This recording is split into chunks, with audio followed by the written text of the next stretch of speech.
আমি 300 ফিটে বর্তমানে আছি, 55তে চালাচ্ছি। ওই গাড়িটা যে যাচ্ছে, এই গাড়িগুলোর স্পিডিং কত আমি সেটা একটু দেখাতে চাইতেছি আপনাদের।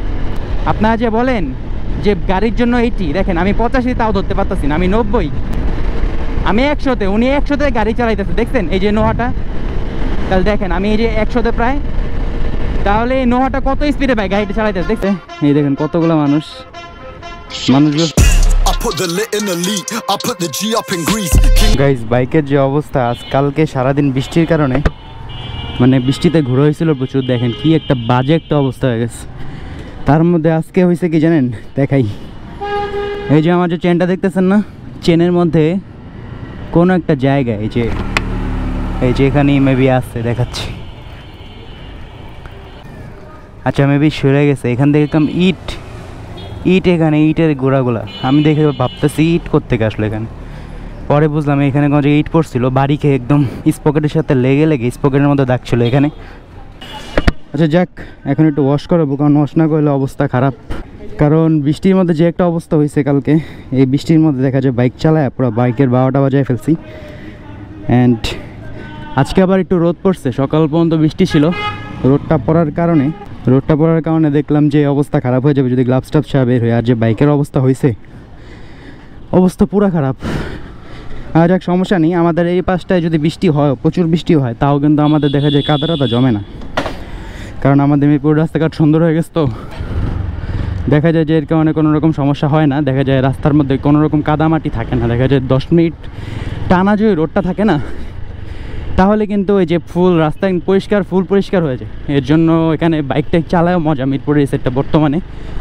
বাট ওই দিন উত্তরা যে ভাই আমি যে হেসেলটায় পড়ছি, উত্তরা যাওয়ার পরে বুঝতে পারছি যে আসলে বৃষ্টি হয় আমাদের ঢাকার আশেপাশে, মিরপুরের আশেপাশে বৃষ্টি যে হয়, এটা আসলে উত্তরা যাওয়ার পরে আমি বুঝতে পারছি কী যে একটা অবস্থা ভাই।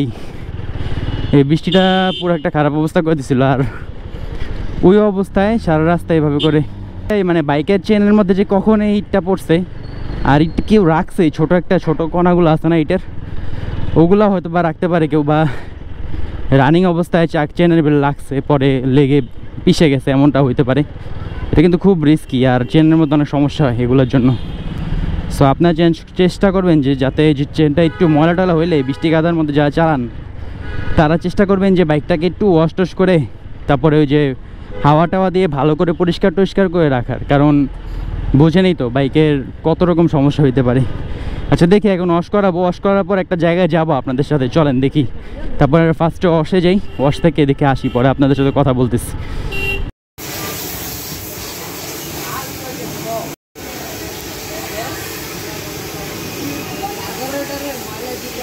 পুরো ময়লা, অবস্থা খারাপ।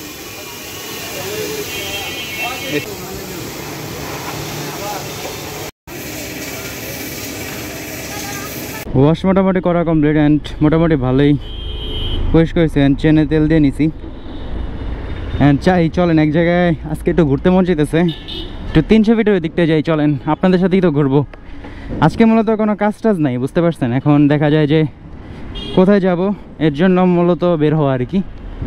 আর বাইকের যেহেতু 2 দিন ধরে প্রচুর পরিমাণ ময়লা হয়েছে, সো ময়লাটা পরিষ্কার করলাম, অ্যান্ড ক্লিন করার পরে এখন যাবো দেখি 300 ফিটের দিকে, চলেন যাই, যেতে থাকি। তারপর দেখা যায় এখানে একটু দাঁড়াইলাম, দেখি বাইকটায় যে দেখা যায় ওয়াশ করার পরে একটু পরিষ্কার করা হয়নি, সো একটু পরিষ্কার না সরি একটু শুকাইতে দিই। আর এখানে দেখেন গাইস, এটা কি, এগুলো কি হচ্ছে, ও মাই গড, কি পরিমাণ বৃষ্টি হইলে আসলে মানুষ এখানে গোসল টোসল করতেছে, দেখছেন সব মানুষ ভরে টরে আছে।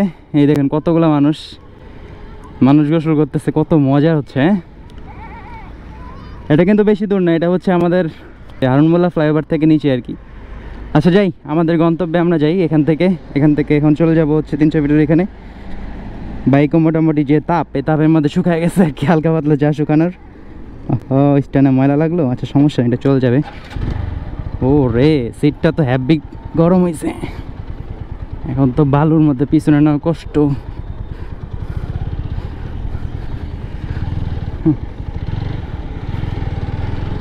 যে রোদ পড়ছে, আমি তো ভাবছিলাম যে কয়েকদিন টানা হয়তোবা কয়েকদিন বৃষ্টি থাকতে পারে, এখন দেখি যে না, বৃষ্টি নাই। বাই দ্য ওয়ে 300 ফিটেতে নাকি হচ্ছে স্পিড গান লাগাইছে, স্পিড গান লাগানোর পরে মোটামুটি এখন এখানে ভালো একটা মামলা টামলা আবিজাবি এগুলো দিতেছে।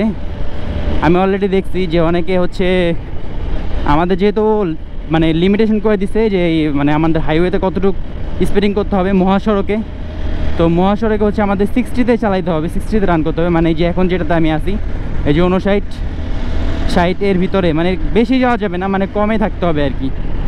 তো এর ভিতরে থাকতে হবে। আর এখন স্পিড গান যেহেতু বসায় দিছে, সো এখন এখানে একটু রিল্যাক্সই চালাইতে হবে। আগে দেখা যেত যে পোলাপান একটু মানে উশৃঙ্খলভাবে চলাফেরা করতো, সো এখন এই সুযোগটা হয়তো বা আর পাবে না। সো এটাই আর কি, মানে মূলত জিনিসটা আমার মধ্যে ভালো হয়েছে। আর 60 মোটামুটি কমও না, বাট একটু রিস্ক থেকেই যায়, কারণ হচ্ছে মহাসড়কে গাড়িগুলো যেভাবে চলে ওগুলো একটু বেশি টাফ, মানে একটু অতিরিক্ত স্পিডে চলে, যার কারণে আর কি ওইখানে একটু রিস্ক থাকতে পারে। তো এতটুকুই আর কি, তাছাড়া আমার মনে হয় না আর কোনো কিছু আছে। একটু সাবধানে চালাবেন আর কি 300 ফিট ওই সাইডে গেলে, কারণ গাড়ি ঘোড়া তো ভাই বলা যায় না। আপনি 60-তে চালাইতেছেন, বাট আপনাকে পিছন থেকে যদি 80-তে কেউ লাগাই দেয়, সেটার দোষটা দায়ভারটা কার? এটা দায়ভারটা কারো না, কারণ গাড়ির তো স্পিড লিমিট 80 আছে, শুধু আমাদের বাইকারদের জন্য 60 করা হয়েছে। এরকমটাই তো মেবি, হ্যাঁ এটাই তো। তো দেখা যায় গাড়ি যে মারা দিবে না, এটার কোনো মানে সিউরিটি নাই ভাই। আপনি আপনার সেফটিটা আপনি নিজে মেনটেন করেন, আপনার সেফটির উপর আপনার সম্পূর্ণ নিজের হাতে আছে। আপনি যদি একটু ভালো করে বাইক চালান, আপনার নিজে সেফটি নিজেই করতে পারবেন। আচ্ছা যাই দেখি, এখান থেকে পার হয়ে ওই ব্রিজটি ফ্লাইওভারটা পার হয়ে একদম 300 ফিটে আপনাদের সাথে আবার আসতেছি। কারণ এই রাস্তার কী দেখাবো বলেন, সকালবেলা ওইদিকে গেছিলাম, যত মানে সকালবেলা হচ্ছে গাজীপুরের সেক্টরে গেছিলাম। মানে আমাকে যারা হচ্ছে ফেসবুকে যাদের সাথে আমার অ্যাড আছে, আপনাদের সাথে যাদের অ্যাড আছে, বা হচ্ছে মানে এই সোশ্যাল মিডিয়ায় যেখানে অ্যাড আছে ইনস্টাগ্রাম ফেসবুক, ওইখানে আমি আপডেটগুলো দিয়ে দিই যে আমি কোথায় আসি কোথায় যাচ্ছি। তো এই আর কি, এখন দেখি 300 ফিটে ওখানে উঠি, তারপরে আসতেছি আপনাদের সাথে। হচ্ছে 300 ফিটের এই জায়গাটায়, অ্যান্ড এখানে দেখতেছি যে রাস্তার তাপ কিন্তু ভালো উঠতেছে। মানে কালকে রাতে যে বৃষ্টি হয়েছে, কালকে সকাল বিকাল দুপুর রাত সব যে রোদ হয়েছে, মানে কিছুক্ষণের মধ্যে মনে হয় সব জলীয় বাষ্প হয়ে আবার সেই আকাশে চলে গেল। মানে এমন একটা গরম অনুভূতি হচ্ছে। দেখেন আমি অলরেডি কিন্তু এই যে দেখেন কততে চালাচ্ছি, 53 5 গিয়ারে। আমার এখানে দেখেন 2টা সিগন্যাল জ্বলতেছে, এই দেখেছেন, মানে ইমার্জেন্সি জ্বলতেছে। বাট আমার কিন্তু ইমার্জেন্সি এই বাইকে নাই, বাট জ্বলতেছে কেন এটা আমি নিজেও জানি না। আমি আসলে ওয়াশ করেছি, যার পর থেকে কেমন জ্বলে আছে। এমনকি আপনাদের সাথে হয় কি না আমাকে জানাবেন, কমেন্টে অবশ্যই জানাবেন। হ্যাঁ ভাইটা দেখি অনেক স্পিডে চালাইতেছে। হ্যাঁ, তো মামলাটা আমরা দেয় শুনলাম, মানে ভিডিও তো দেখলাম কয়েকটা। তো ভাইরা তো বলতেছিল যে মামলাটা আমরা দেয়, মানুষ এত সাহস পায় কীভাবে, আমি তো বুঝলাম না কিছু।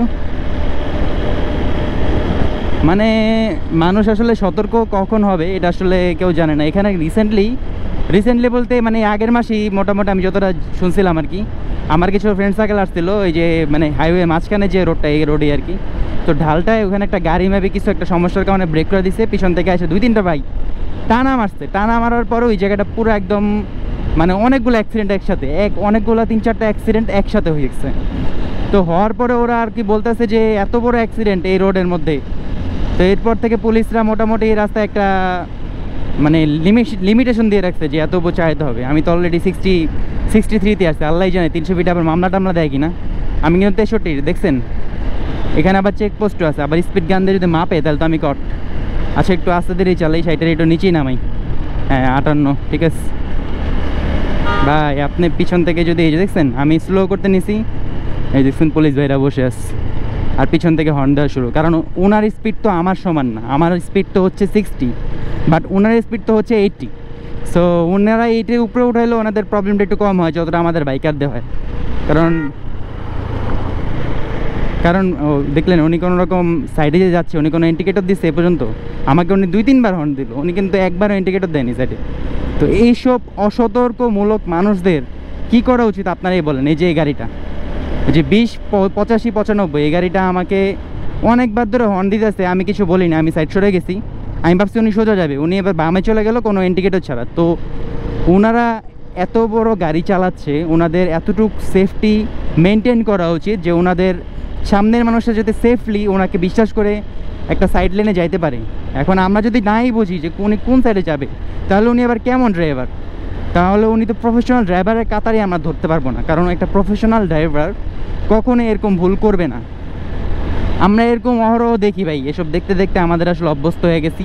আর দেখতে দেখতে আমাদের একটা অভ্যাস হয়ে গেছে, মানে মানুষ এসব ভুল করতেই আছে। আর এগুলো দেখতে দেখতে আমরা অভ্যস্ত। আর কি বলবো বলেন, এইসব বিষয়ে কিছু বলার নেই। বোয়ালিয়া বাস স্টপ, এটা কেমন নাম? এই জায়গা তো নামটা প্রথমবার বললাম, আগে নামটা পড়িনি আর কি। তো মোটামুটি এখানে ভালোই লাগতেছে, রোডটা একটু বেশি, তবে বাইক চালালে রোডটা মানে তুলনামূলক কম লাগে আর কি। তো এখন ভাবতেছি 300 ফিটের ভিতরে যাবো কিনা, কারণ আমার সাথে আবার আজকে কেউ নাই, মানে কেউকে আমি আনি নাই আর কি। আচ্ছা আপনাদের একটা জিনিস দেখায়, আমি 300 ফিটে বর্তমানে আছি 55-তে চালাচ্ছি। ওই গাড়িটা যে যাচ্ছে, এই গাড়িগুলোর স্পিডিং কত আমি সেটা একটু দেখাতে চাইতেছি আপনাদের। আমাদের স্পিড লিমিট কিন্তু 60, তো ওনার স্পিডটা দেখেন কতটুকু আছে। আপনারা যে বলেন যে গাড়ির জন্য 80, দেখেন আমি 85 তাও ধরতে পারতাছি না, আমি 90 তাও ধরতে পারতাছি না, আমি 100-তে, উনি 100-তে গাড়ি চালাইতেছে। দেখছেন এই যে নোহাটা, তাহলে দেখেন আমি এই যে 100-তে প্রায়, তাহলে এই নোহাটা কত স্পিডে ভাই গাড়িটা চালাইতেছে দেখছেন। এগুলা কি রোড পারমিশনের ভিতরে আছে যে গাড়ি 100-তে চলবে? তো এগুলো কেন ভাই, এগুলো আসলে কেন? আমি আমার মানে স্পিডে চলে আসি, কারণ আমি তো আর আমার স্পিডটা লিমিট ক্রস করতে পারবো না। আমি শুধু আপনাদের এতটুকু দেখানোর জন্য এই স্পিডটা বাড়াইলাম, যে ওনাদের স্পিডিংটা কতটুকু পরিমাণ বাড়ায় ওনারা।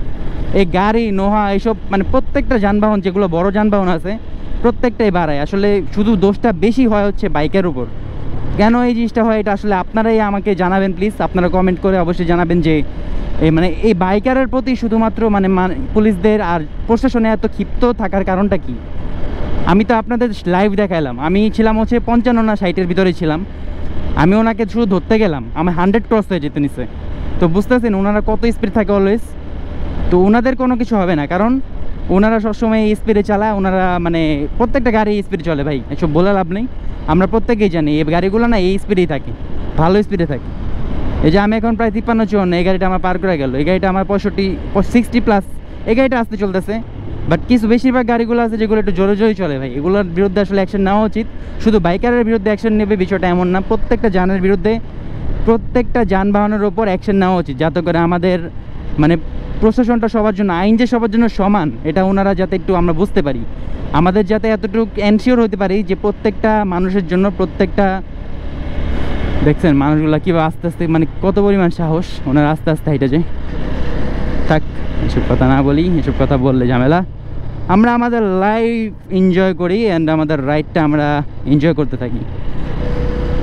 এখানে ঘাসগুলো বেশ সুন্দর লাগতেছে না? অনেক ঘুরলাম, এই উল্টে আসে কেন এগুলো? মানে ওনাদের জন্য আসলে আমাদের মানে যে কোনো একটা অ্যাক্সিডেন্ট কোনো বিষয় না, ওনাদের জন্য, শুধু ওনাদের জন্য। ভিডিওটা বেশ বড় করবো না, মানে এই ছোট শর্ট একটা ভিডিও আনলাম। অ্যান্ড এই হ্যান্ডেলটা কেমন জানি কাঁপে, আপনারা কি খেয়াল করতেছেন কি না? মানে আমি অনেক দিন ধরে মোটামুটি খেয়াল করতেছি, এটা মোটামুটি কাঁপে, মানে আমি যখন নামতে নিই তখন কাঁপে। তাহলে আজকে ভিডিওটা এই বন্ধ রাখি, হোপ রাখতেছি আমার এই ভিডিওটা ভালো লাগছে। আর যদি আমার এই ভিডিওটা ভালো লাগে থাকে তাহলে অবশ্যই অবশ্যই অবশ্যই ডিআইএল আমরোজ চ্যানেল সাবস্ক্রাইব করে হয়ে যাবেন আমাদের ফ্যামিলি মেম্বার। তাহলে দেখা হচ্ছে আবারও পরবর্তী নতুন কোনো ভিডিওতে। ততক্ষণ বন্ধু টেক কেয়ার, আল্লাহ হাফিজ।